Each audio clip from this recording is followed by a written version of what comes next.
Hora da gente se conectar com Brasília, com a capital federal, com o Diego Amorim, que tem convidado hoje também lá no estúdio. Bom dia, Diego. Bom dia, Mauro. Bom dia a você, bom dia, Ana, bom dia ao nosso ouvinte da Nova Brasil FM. Nós estamos hoje aqui nos estúdios da Nova Brasil Brasília com o senador Rogério Marinho, ele que é líder da oposição no Senado, foi secretário especial de Previdência e Trabalho no governo anterior e também ministro do Desenvolvimento Regional. Senador, bom dia, bem-vindo à Nova Brasil FM. Bom dia, Diego, Mauro, Ana, ouvintes, né, o internautas, né? Também. Estamos aqui à disposição para conversarmos um pouco aqui a respeito do país. Senador, queria começar te perguntando sobre a CPMI. Ontem a gente teve uma oitiva com o Mauro Cid, que na verdade não foi uma oitiva porque ele usou o direito dele de permanecer em silêncio, ele que era ajudante de ordens do ex-presidente Jair Bolsonaro. A CPI está avançando com quebra de sigilos, algo que já está sendo feito pela Polícia Federal em outras instâncias da investigação que envolvem os ataques do 8 de janeiro. Então eu pergunto ao senhor, qual a relevância dessa CPMI a essa altura do campeonato, senador? Olha, Diego, existem duas versões que já estão consolidadas na opinião pública. Na verdade, três. Né, de que houve a invasão dos prédios, é um atentado contra os principais símbolos da nossa democracia, né? Em 60 anos não ocorreu um processo de depredação dos 3 prédios que representam os 3 poderes, né? Houve um incentivo àquela invasão, houve um financiamento àquele movimento que terminou naquele ato de barbárie, de depredação, mas é fato que alguém deixou acontecer.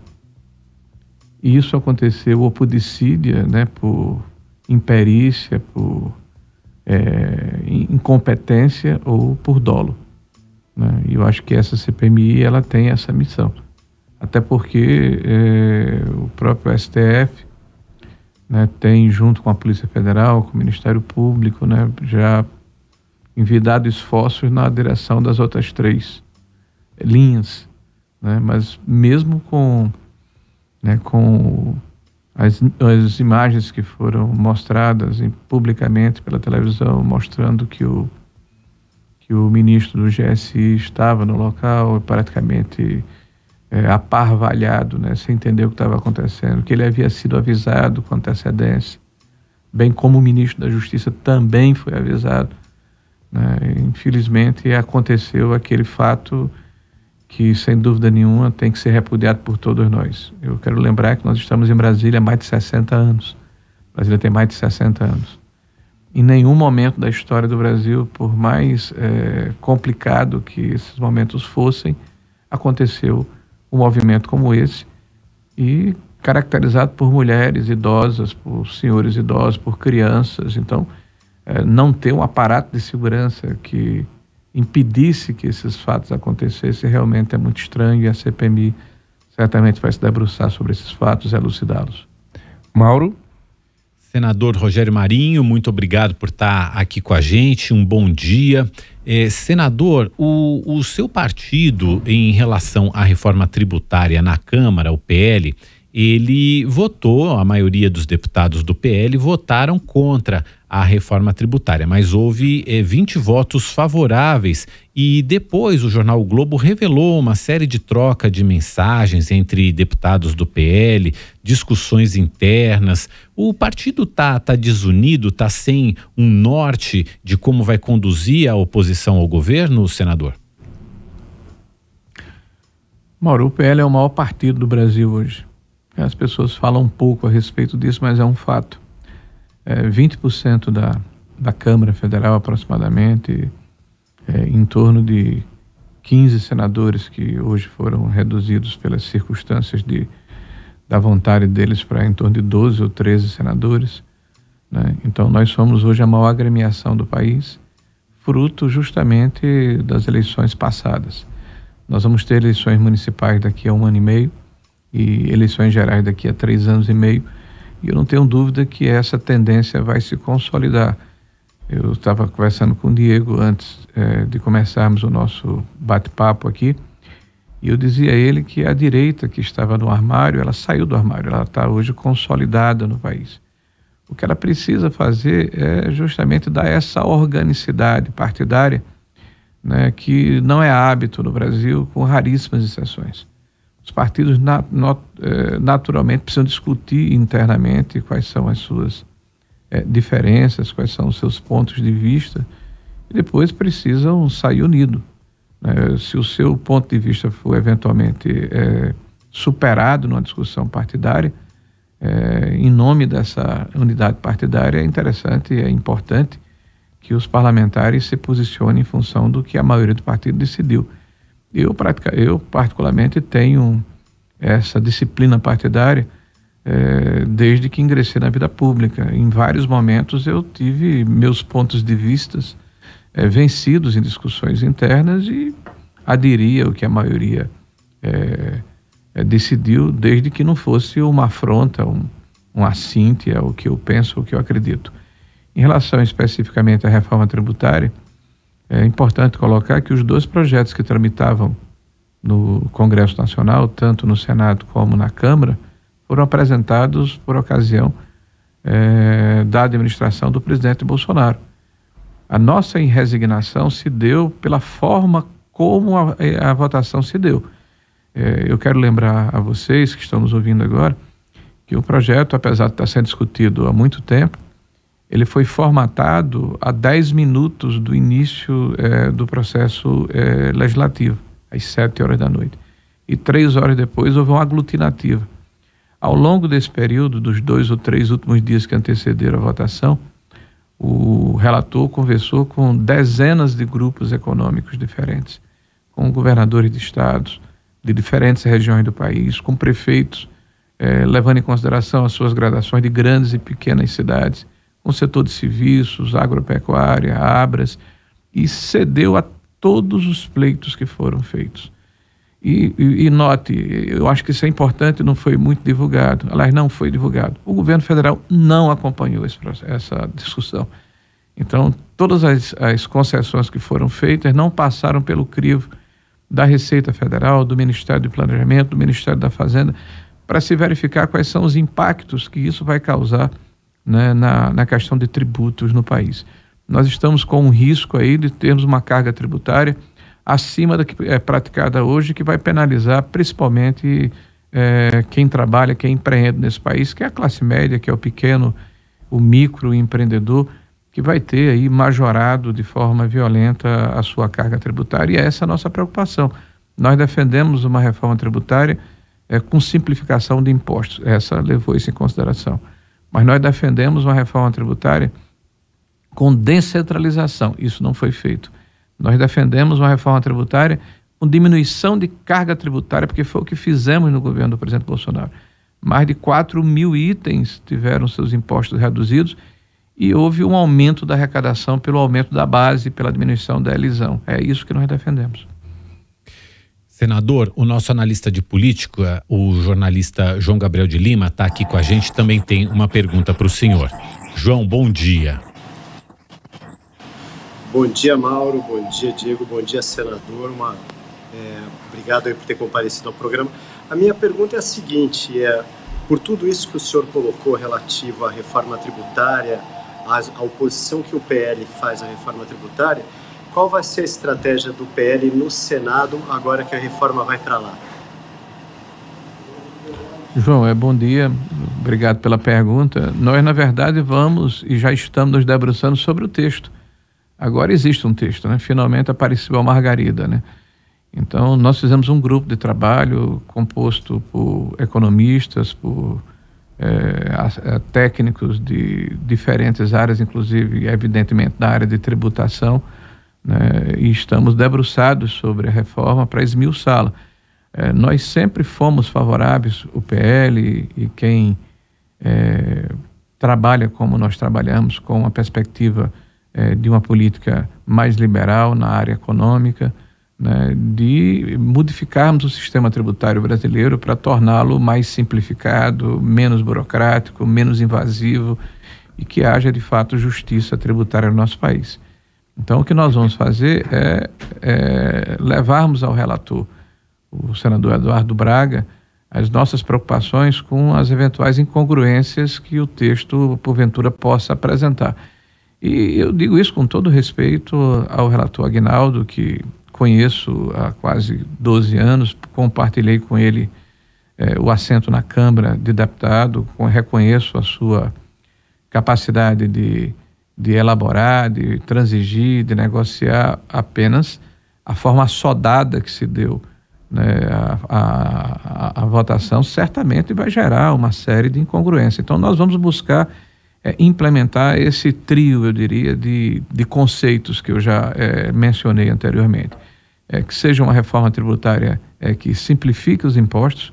Eu acho que ela realmente vai nessa direção, né, na hora em que cria o CBS e o IBS e congrega os impostos federais e municipais em menos impostos. Mas nós vamos defender a descentralização. Nós achamos desnecessária a criação dessa estrutura centralizada para interferir na distribuição após a arrecadação dos impostos, né, inclusive na questão dos critérios e, sobretudo, no impacto que essa carga tributária ocorrerá para o trabalhador e para a classe média e para o pequeno e o microempreendedor. Nós vamos tentar colocar no texto, inclusive, travas para que o total dos tributos dos dois itens que vão remanescer, a CBS e o IBS, não ultrapasse um percentual da relação dívida-PIB, da relação do PIB, para evitar que nós tenhamos, como está sendo preconizado, uma das mais altas cargas tributárias do mundo, e isso agravado agora com a reforma. 7h15, nós estamos entrevistando ao vivo o senador Rogério Marinho, que é líder da oposição no Senado Federal. Senador, quando o senhor esteve à frente do Ministério do Desenvolvimento Regional, o Congresso aprovou o novo marco do saneamento básico aqui no país. O presidente Lula, quando assumiu, fez alguns movimentos por meio de decretos no sentido de revogar parte dessa decisão do parlamento. O senhor, inclusive, acionou o STF contra esses decretos e ontem, no dia de ontem, divulgou-se que foi feito um acordo entre governo e lideranças do Senado Federal para se chegar a um consenso em relação a toda essa questão. O novo marco do saneamento está a salvo, senador? Não sei ainda, Diego. Porque quando um governo assume, principalmente um governo como esse, que na verdade significa uma ruptura de políticas que foram empreendidas nos últimos 6 anos, nós temos evidentemente uma forma de encararmos a economia brasileira distinta do Partido dos Trabalhadores, né? É bom lembrar aqui, me permita um breve parênteses, que em 2015, 2016, em função das mesmas políticas que estão sendo empreendidas agora, nós tivemos a maior recessão da história brasileira desde 1948. Nós tivemos a maior dívida fundada das empresas públicas estatais ao final de 2015. Mais de 180 bilhões de déficit. Então, nós estamos implementando as mesmas políticas agora. Então, eu não sei, né, se nós vamos estar lá atentos, né? A nossa preocupação não foi nem com o mérito, porque o mérito nós iremos discutir dentro do instrumento adequado. Se o governo quer mudar o marco de saneamento, que é um inegável êxito, né? 90 bilhões de reais aportados de novos recursos, 6 milhões e 300 mil empregos até 2033, 30 milhões de brasileiros impactados, né, com os leilões que foram feitos nos últimos 2 anos. Então, sem dúvida nenhuma, é um êxito extraordinário e um compromisso com o marco civilizatório que o Brasil tem.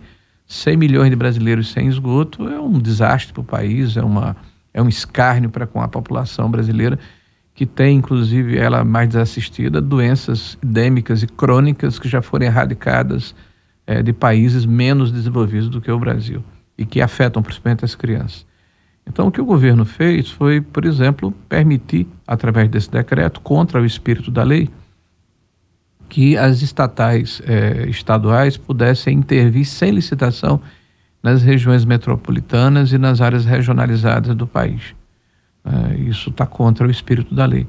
E também resgatar o que nós chamamos de contratos precários, que é a prestação do serviço que é feito pela estatal sem a contraprestação ou sem a anuência do município. Ele recebe o serviço por falta de alternativa.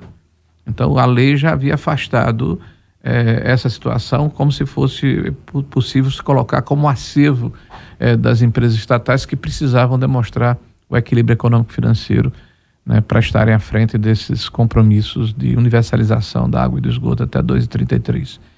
Então isso para nós era o privilégio da instituição. Então o ordenamento jurídico brasileiro diz que uma lei só pode ser alterada por uma outra lei, não por um decreto do executivo.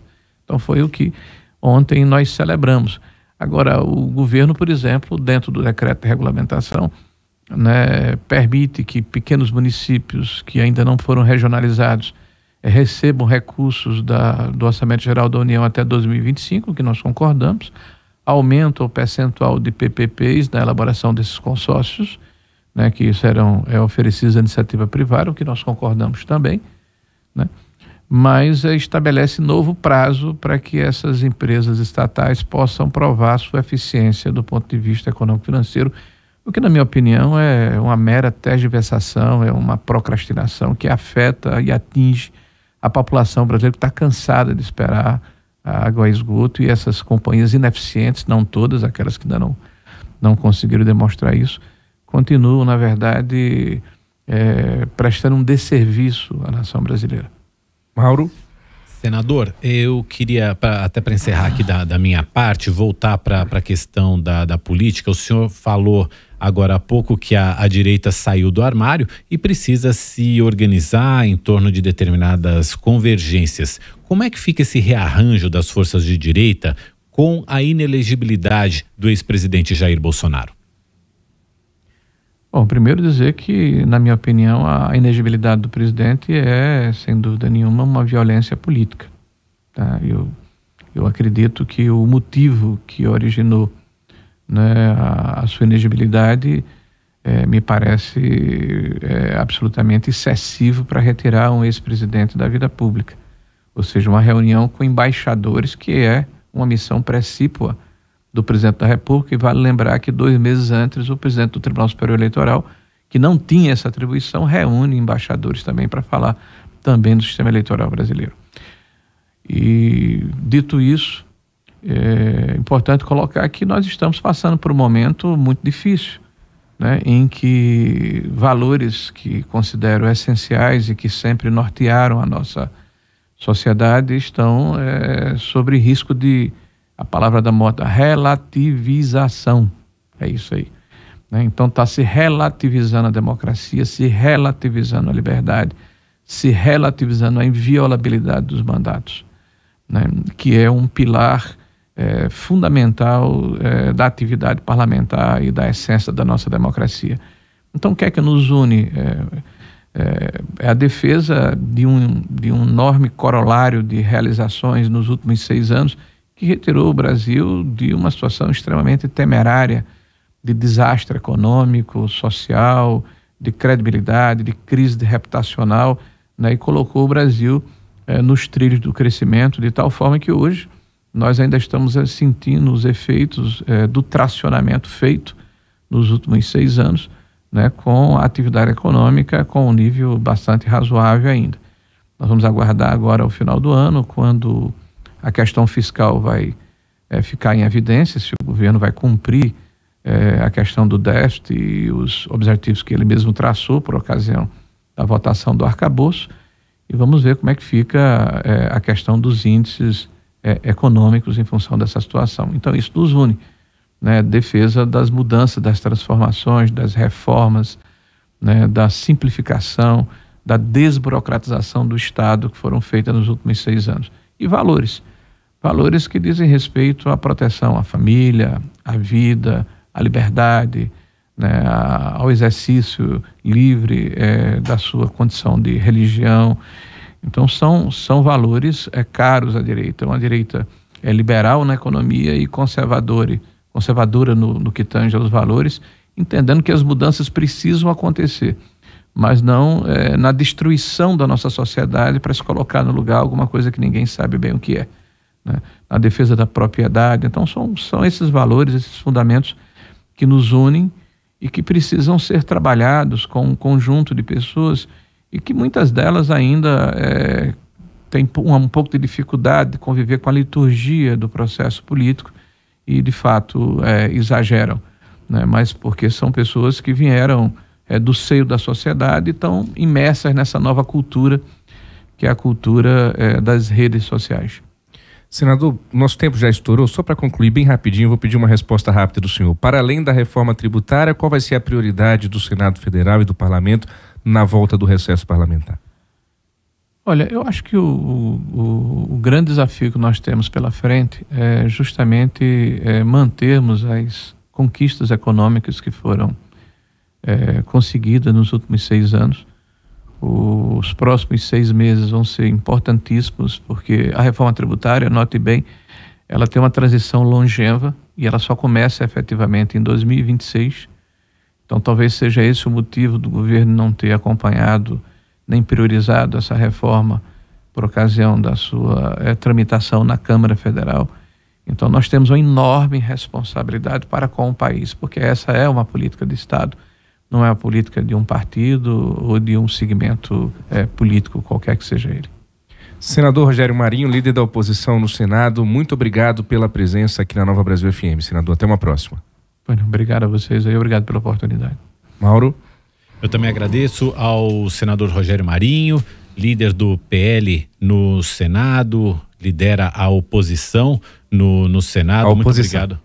É isso, lidera a oposição, líder da oposição no Senado. Muito obrigado por estar aqui com a gente, por ter disposto aí seu tempo para esclarecer as nossas perguntas, responder as nossas perguntas, senador. Muito obrigado. Obrigado também ao João Gabriel de Lima, que participou com a gente aqui da entrevista. A gente agora tá já no finalzinho do Nova Manhã, então a gente vai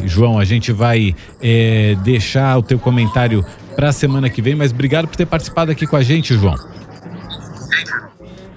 Obrigado, até semana que vem, então. Até semana que vem. São 7h26. Ana Pellicer, não temos tempo para mais nada. Acabou, né? Foi rapidinho. Bem, passou rápido. Muito rápido. Temos tempo para agradecer a sua companhia, a sua participação. Obrigado por ter estado aqui com a gente, com a sua audiência atenta, pela sua participação pelo nosso WhatsApp, pelo nosso canal no YouTube. O Nova Manhã está de volta amanhã, a partir das 6 da manhã. Antes tem o Clube das 5 com a Ana Pellicer. É isso aí. E a Ana continua agora na sua companhia, junto com o Heródoto Barbeiro e o Jornal Nova Brasil. Eu tô de volta amanhã, uma ótima quarta para você. Tchau, tchau. Beijo, Mauro, até amanhã. Ana. Até amanhã.